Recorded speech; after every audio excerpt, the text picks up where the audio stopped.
See oli 26. oktoober 2024, kui Amanda Gallagher hingas viimast korda õõvastavas langevarjuõnnetuses. Kui sa tahad teada, siis see polnud langevarjurikke, hirmutav tuuleiil ega isegi halb maandumine. Ta oli edukalt lennukist välja hüpanud ja oli tegelikult turvaliselt maapinnal. Föderaalne lennuamet ja riiklik transpordiohutusnõukogu uurivad tema surma. Mis siis juhtus Amanda Gallagheriga? Amanda oli Kansase fotograaf, kes lendas lennukitega üles, et teha langevarjuritest pilte ja tuli siis tagasi maa peale, et neid maandumisel veel filmida. Aga sel päeval, põhjustel, mida keegi tegelikult ei mõista, astus Amanda lennuki tiiva ette. Seejärel astus ta sammukese tagasi, suunates oma kaamera taeva poole ja õudusune näost tõmmati ta töötava lennuki propellerisse. Läheme halvast veel hullemaks, kui vaatame 2024 aasta hullemaid langevarjuõnnetusi. Nagu alati, soovitame vaatajatel olla ettevaatlikud. Alustame Liam Newmanist, 25-aastasest mehest, kes armastas taevavabadust. Kõrgel maapinnast armastas ta taevasse tõusmise põnevust ja nautis seda spordiala koos oma isa Brettiga, kellel oli umbes 30 aastat kogemust. Liam sündis Taupos, kuid tema pere kolis 2000 aastal Austraaliasse. Üks asi tema isa juures siiski ei muutunud. See oli tema armastus langevarjuhüpete vastu. Jaycee kujundas mõned Liami varasemad mälestused. Ta vaatas mõnikord kõrvalt, kuidas tema isa hüppelt maandus. Liam oli sel ajal liiga noor, et hüppele kaasa minna, kuid see ei takistanud teda ja tema isa hüpet simuleerimast. Nad teesklesid tandemhüpet oma elutoa diivanilt ja selleks ajaks teadis tema ema, et vähemalt üks tema lastest järgib kindlasti oma isa jälgedes. Tandemhüpp on see, kui kaks inimest hüppavad koos lennukist välja ja on kogu hüppe vältel üksteise külge kinnitatud.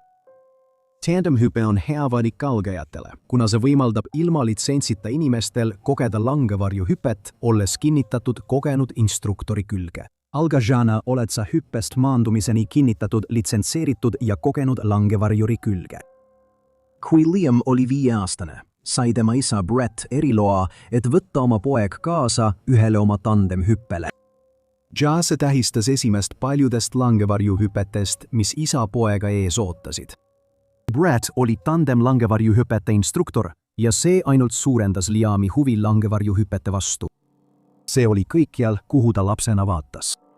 Tema ema see ei meeldinud ja ta püüdis poega sellest spordist eemale hoida, sest ta ei suutnud taluda teadmist, et kaks talle kõige olulisemat inimest armastavad taevast. Aga tal oli vähe võimalusi Liami meelt muuta, sest poeg käis isa jälgedes. Liam pingutas kõvasti, et saada oma soolohüppe litsents. Teda koolitasid parimad instruktorid ja ta töötas ka oma isa langevarjuremondi ettevõttes. Tema raske töö tasus end lõpuks ära, sest 2022 aastal sai ta oma soolohüppe litsentsi ja juba aasta hiljem sai ta tööd langevarjuinstruktorina iFly Brisbane Indoor Skydiving Centeris. Brettil oli kogunenud umbes 15 000 hüpet ja Liam oli teel selle numbri ületamisele. Vaid 2 aastaga oli ta sooritanud üle 600 hüppe ega näidanud mingeid aeglustumise märke. Kuid 27. augustil 2024 ei läinud asjad päris nii, nagu oli plaanitud. Liam osales 5-päevases treeninglaagris Funny Farmis koos 100 kogenud langevarjuritega. Väliüritus toimus Taraweras, mis on maapiirkond Queenslandis, Austraalias. See päev oli teisipäev ja Liam oli väga elevil, et hüpet teha. See oli tema ja tema isa jaoks pererituaal juua enne hüpet tass kohvi ja rääkida päevast. Sama juhtus ka sel hommikul ja Liam oli hüppe pärast üsna elevil. Ta arutas isaga, kui väga ta veel tahtis oma langevarjuhüppe oskusi parandada. Kõik sujus hästi ja paar minutit pärast kella 8 hommikul hüppas ta koos 4 teisega lennukist välja, valmis koos taevast vallutama. Tema isa Brett ja teine grupp olid selle hüppe ajal kohe tema taga. Laskumain oli täiuslik ja kõik kulges sujuvalt. Ta pööras oma langevarju poolel teel maandumiseks ettevalmistudes ja see toimis suurepäraselt. Kuid viimase 6-9 meetri jooksul eksis Liam maandumiseks valmistudes arvutustes. Ta parandas oma lähenemist ja selle käigus eksis pöörde arvutamisel. Ta pööras vasakule, et proovida oma pööret päästa, kuid prantsatas väga kõvasti vastu maad. See oli šokeeriv Brettile, kes laskus otse Liami taga. Ta oli oma langevarjuri karjääri jooksul näinud palju õnnetusi, kuid viimane asi, mida ta sel hommikul ootas, oli näha oma poega otse enda alla kukkumas. Ta tormas Liami juurde appi ja jäi tema kõrvale kuni esmaabi saabumiseni. Liami vigastused olid liiga tõsised, et kiirabi saaks need lihtsalt parandada. Kiirabitöötajad korraldasid, et ta viiakse helikopteriga haiglasse. Kuna asukoht oli maal, kulus helikopteril kohale jõudmiseks aega, mis raskendas Liami kiiret arstiabi saamist. Helikopteri saabumine võttis aega ja umbes 2 tunni pärast suri Liam saadud vigastustesse, umbes kell 10 hommikul. Järgmisena on Terry Gardner. Terry Gardner polnud langevarjuhüpetes mingi algaja. 73-aastaselt oli tal juba mitu tuhat hüpet selja taga ning vanus ei takistanud teda taevasse kadumast ja selle kütkestavasse embusse sukeldumast. Alles 2022. Aasta augustis sai ta tunnistuse saavutuse eest, kui sooritas oma 7000. hüppe. Elades oma elu täiel rinnal, korraldas ta hüppeid ja juhtis neid. Võiks arvata, et tema vanus oleks takistuseks, kuid Terry polnud tavaline vanaisa. Ta oli oma tegemistes nii osav, et mitte ainult ei õpetanud inimestele langevarjuhüpet, vaid pani neid ka taevasse armuma. Kolmapäeval, 31. jaanuaril, otsustasid Terry ja 13 kogenud langevarjurit teha mitu hüpet Elois, mis asub umbes 15 miili kaugusel Terry kodust. Selle päeva keskpäeva paiku olid nad teinud 2 hüpet ja olid just alustamas 3. hüpet. Siiski otsustasid nad sellel hüppel midagi muuta ja proovida formatsioonihüpet.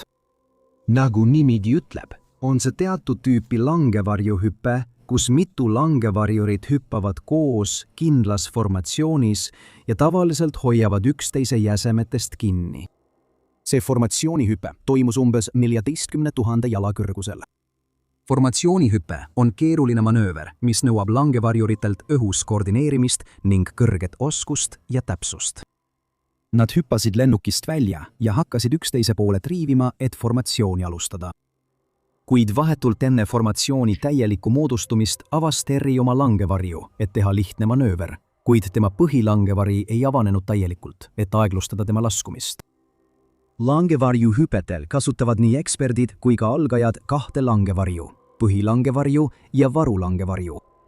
Varulangevari avatakse siis, kui teed lennu ajal vea, satud turbulentsi, põrkad õhus millegagi kokku või äärmuslikul juhul, kui sinu põhilangevari ei tööta korralikult. Nii et selles olukorras, kui Terry põhilangevari ei avanenud täielikult, oli tema järgmine võimalus kasutada varulangevarju. Aga ka tema varulangevari ei avanenud. Kuna mõlemad Terry langevarjud ei avanenud, ei saanud ta oma grupiga formatsiooni liituda ja kukkus gravitatsiooni mõjul kiiresti maa poole. Kui Terryla kukkus, ei saanud tema grupi liikmed muud teha kui pealt vaadata, sest nad polnud piisavalt lähedal et aidata. Raske kokkupõrge sundis tema gruppi kutsuma hädaabiks tuletõrje, kuid vigastuste raskuse tõttu tuli Terry kiiresti viia Casa Grande Banner Hospitalisse. Kahjuks suri Terry haiglas vigastustesse. Terry kaotas oma elu tehes seda, mida ta kõige rohkem armastas. Tragikaaniselt oli Terry surm teine langevarjuhüppega seotud juhtum Elois lühikese aja jooksul. Vaid 3 nädalat varem, 14. jaanuaril lõppes ka kuuma õhupalli õnnetus mitme surmaga. Õnnetuses osales Strapline kuuma õhupalli piloot ja 4 reisijat. Vahetult enne, kui õhupalliga tekkisid probleemid, olid 8 langevarjurit edukalt kondlist välja hüpanud. Kahjuks nõudis õnnetus piloodi ja 3 reisija elu, samas kui 1 reisija sai raskelt vigastada. Keegi, kes oli samuti sügavalt armunud taevavõlusse, oli Devri Lurihia Chase. Devri oli 18-aastane langevarjuinstruktor, kes armastas oma tööd väga. Langevarjuhüpet polnud Devri jaoks lihtsalt töö. See oli tema kutsumus, kirg, millele ta end täielikult pühendas. Nagu enamik juhendajaid, kes armastasid oma tööd, püüdis ta jätta igasse oma õpilasse tükikese armastust selle spordiala vastu. Tema abikaasa Fredi, kellega ta kohtus 2018. aastal, armastas samuti langevarjuhüpet. See oli mõlema ühine huvi. Freddie armastas oma langevarjuhüpete teekonda dokumenteerida oma enam kui 400 000 Instagrami jälgijale. Ja Devry mängis selles suurt rolli, salvestades tema langevarjuhüppeid.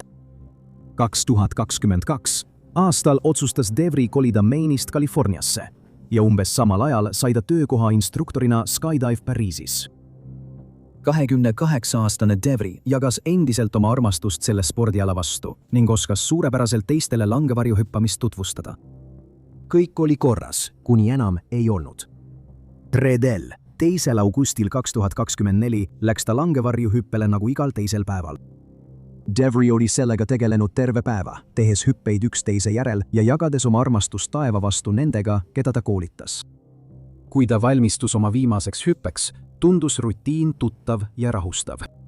Ta oli sellele põllule maandunud 100 kordi, juhtides oma varju harjunud kergusega avatud murule.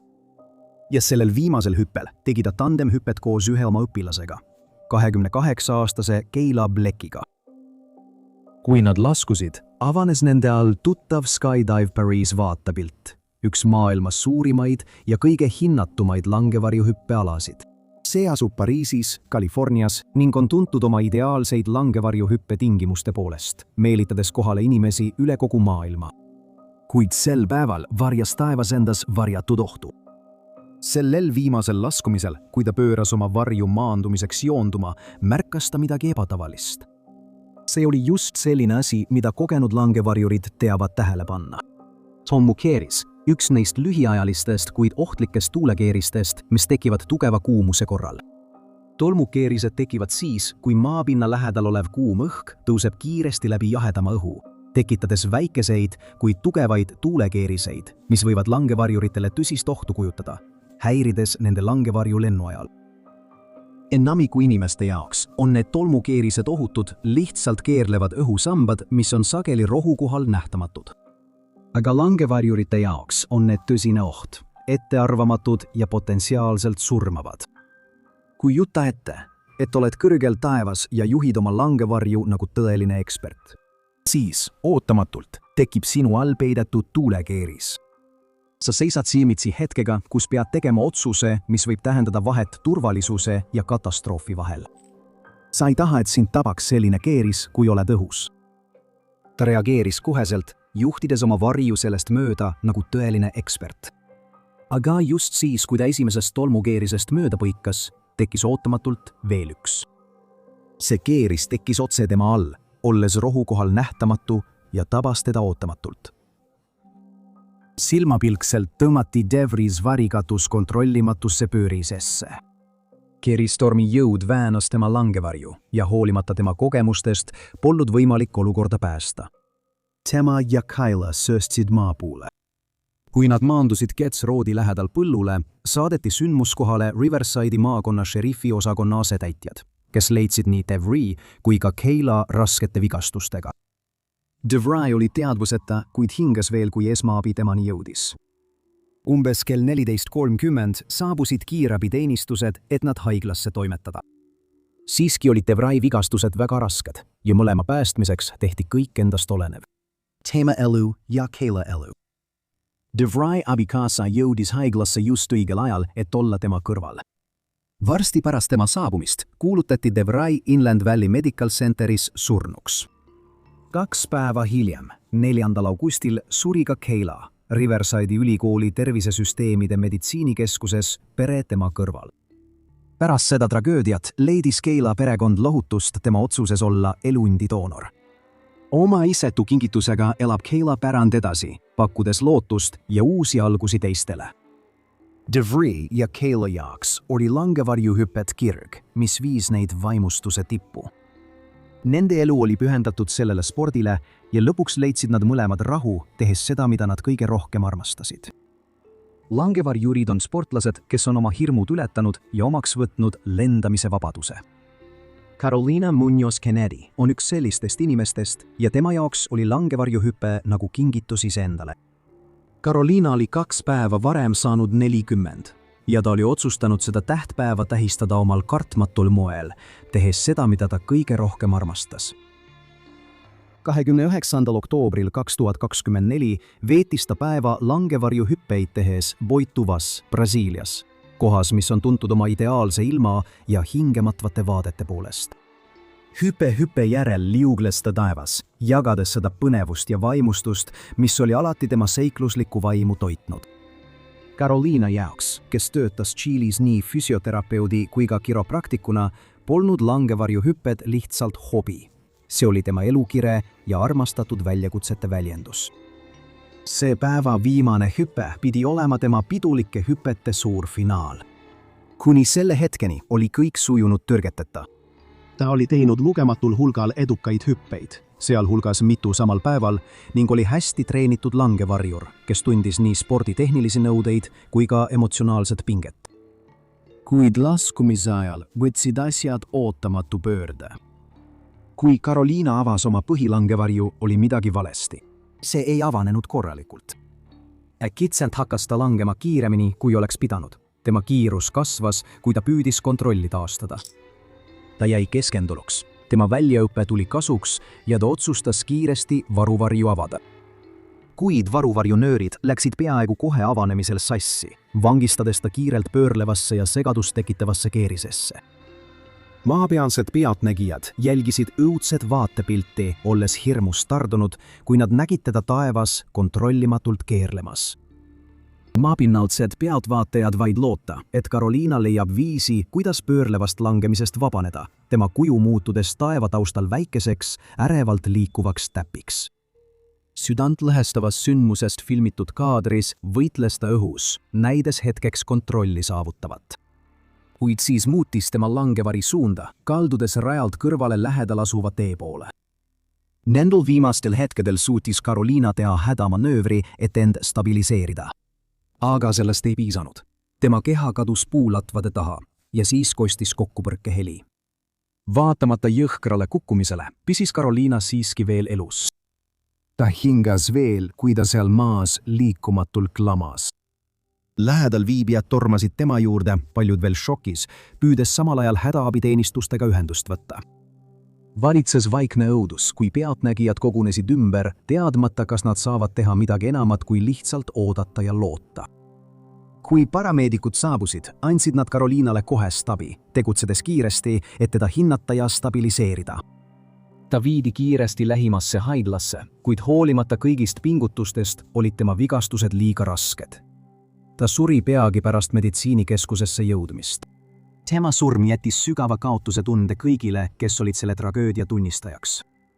Järgmisena on meil 36-aastane Gregory Coates. Gregoril oli armastus nii mägede kui ka taeva vastu. Ta elas väikeses kogukonnas Colorado mägises piirkonnas ja teda köitis langevarjuhüpete pakutav põnevus ja vabadus. 2024 aasta 29. oktoobri pärastlõunal asus Gregory taas kogema järjekordset adrenaliinirohket hüpet. Seekord liitus ta Mile High Skydivinguga, mis asub Longmontis Vance Brandi munitsipaallenuvälja lähedal, et teha wingsuit hüppe. Wingsuit hype on hype, mis tehakse spetsiaalse wingsuit kostüümiga, mis võimaldab langevarjuritel õhus nagu linnud liuelda. Wingsuitid on tavaliselt varustatud membraanidega, et tekitada suuremat tõstejõudu, mis pikendab ka õhus viibimise aega, kuna lendaja liugleb, mitte ei kuku vabalt. See kostüüm aitab aeglustada laskumist, võimaldades hüppajatel enne langevarju avamist õhus manööverdada. Umbes kell 15:27 hüppas Gregory lennukist kõrgel Longmonti kohal, eesmärgiga liuelda avatud õhus enne langevarju avamist turvaliseks maandumiseks. Kuid vahetult pärast lennukist väljumist ei avanenud tema põhilangevari. Tiibülikonnas lendamisel on langevarjud hädavajalikud, et laskumist tohutult aeglustada, eriti kui hüppaja läheneb maapinnale.